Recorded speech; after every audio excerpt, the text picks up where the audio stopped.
चाहिए, उसी का पालन आप करिए। कन्या कह रही है कि लब्धो असि त्वं मया भरतः पुण्यैश्च विविधैः कृतैः देवी संपूजिता नित्यं वंदनीयोऽसि मे सखी। कि हे मेरे प्राणनाथ, प्राणपति, प्राणवल्लभ परमेश्वर, हमने अनेक प्रकार के देवी देवताओं का नित्य पूजन अर्चन किया। अनेक प्रकार का जब हमारा पुण्योदय हुआ तो उस पुण्य के प्रताप से आज आप हमको पति रूप में प्राप्त होने जा रहे हैं। तो इस गृहस्थ जीवन में दो साथी मिलेंगे। कौन कौन? सुख दुखानि कर्माणि गृहस्थस्य भवन्ति हि भाव सौम्य सदैव त्वं कन्या एक मिसे बदे।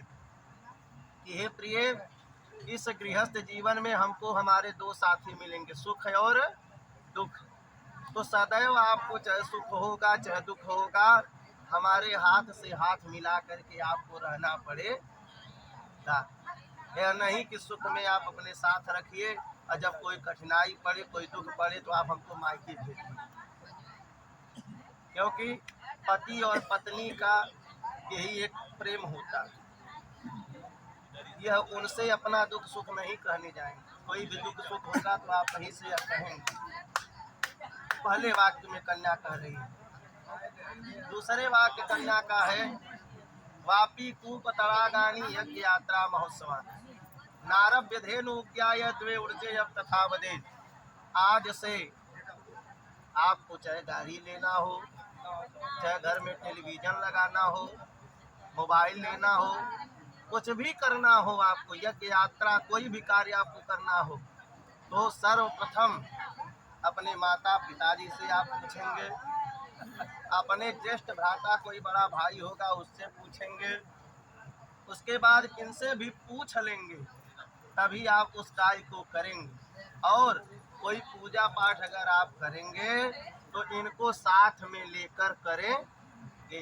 किसी मंदिर पर, किसी तीर्थ स्थल पर आप जाएंगे तो इनको अपने साथ में लेकर के ही जाएंगे।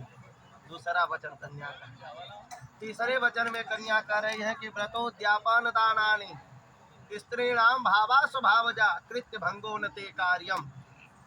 व्रत उद्यापन करना, दान देना, यह स्त्रियों का एक लक्षण होता है।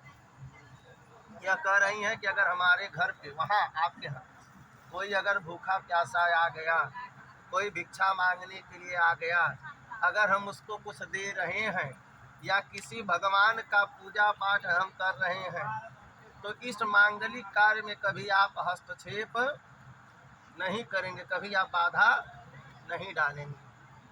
चौथा वाक्य इनका थोड़ा सा अटपटा वचन है कि स्वकर्मणार्जितम वित्तम पशु धान्यम धनागमम सर्वम निवेदयम मह्यम।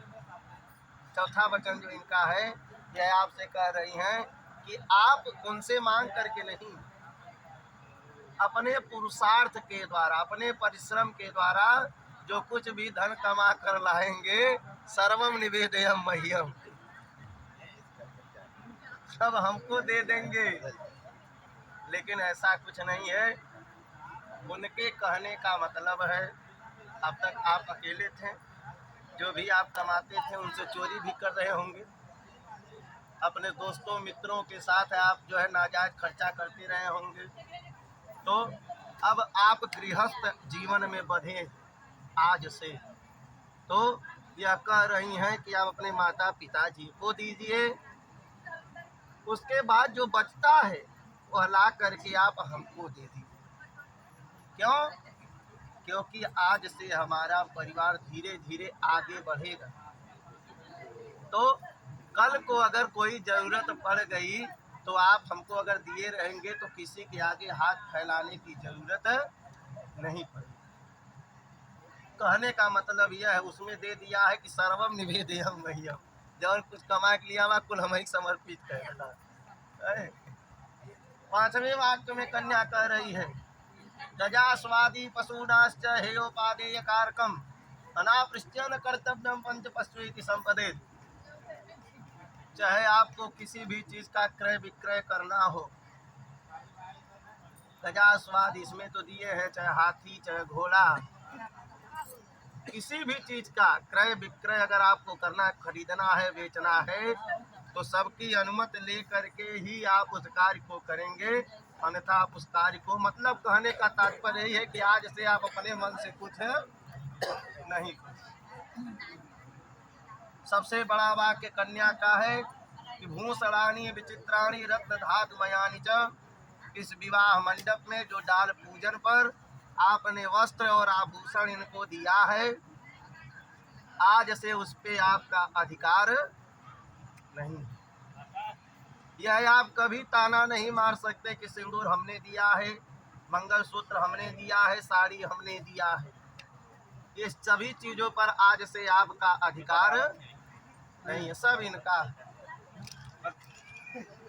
साफल्यम बंधु नाम च गृहे सदा अनाहुता गमिष्यामि तदा मां प्रतिपालयेत्। अगर हमारे भाई बंधुओं के घर कोई मांगलिक कार्य होगा, मैं बिना बुलाए अगर आऊंगी तो आप मुझे अपमानित नहीं करेंगे।